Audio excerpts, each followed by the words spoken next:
Hola Sombrero time teachers. Okay, so this is Spanish 2, Unit 7, Week 4, your review and assessment.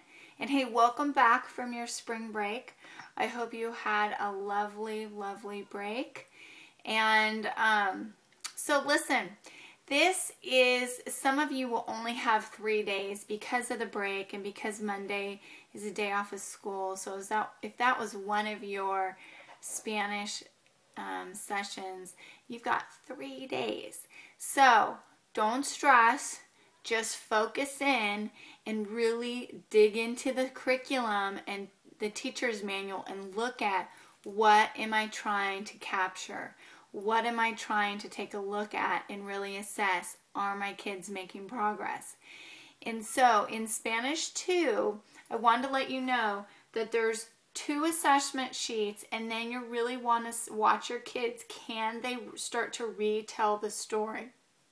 Can they? And if they can't retell like 3 or 4 sentences to kind of give a summary of it, could you kind of engage them in a question answer that really tells they have their hands around the story, they understand it, and they can use the language to mobilize a summary of it. So those are the things you really need to do depending on the time that you have. I really want you to spend some time reviewing. It's kind of rough the way this is falling around spring break, but you want to take a big review time in the beginning of each day and then hit one of the assessments. Now, if you only can get to one of the oraciones completas, then just do one. But give yourself a really good look at the curriculum and plan your time very specifically for the whole week. Some of the assessments that are super important is that writing sample. The 2 worksheets that I really want you to hit would be pages 58 and 59.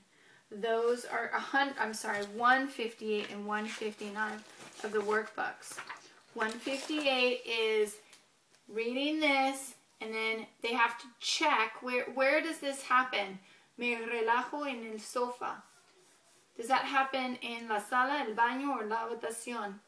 Well, maybe la habitación, pero usualmente tenemos el sofá en la sala. Entonces, what you want to do is go ahead and have them see if they can check off where this goes. Now, thing that I would need you to think about for this is, are my kids readers? If you've got 6th grade kids that have been in the program for 2 or 3 years, they should be able to read that and check it off. Okay? Now, if you have 2nd graders and they're still not there yet, you can read them the sentence and then they check where it goes. Okay? Remember, first, this is a language test. Second, it's a reading test. And only you as the teacher can really determine what that is. Okay? The other thing you can do is actually have them go through the assessment twice. One on their own with a red marker and one on their own with a purple marker or whatever the colors. But then you can assess what do they know on their own. And then secondly, the second answer is what do they know if I'm actually reading them the sentences. That's actually a great way to monitor how much language they can read and understand and how much language they can hear and understand. So there's a modification there. Secondly, here's our writing sample. And what they can do is take sentences from page 158 and write them into 159. So that's a great way to go ahead and have them use the language in the notebook to do some assessment. Now on day 3 it says vocabulary assessment worksheet. ¿Qué te gusta hacer en la sala?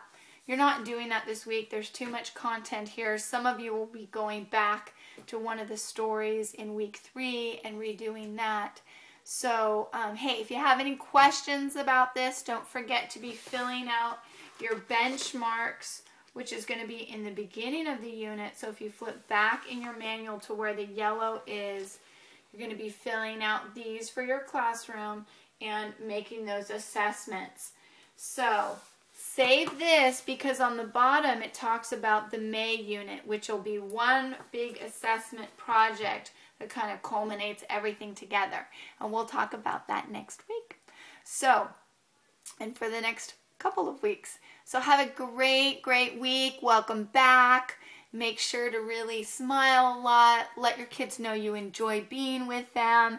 Reestablish what the boundaries are because it's going to get hot and it's going to get sunny and kids are going to get a little sleepy because they're hot and tired. But we want to finish strong. So make it fun to be in your class. All right. Hasta luego.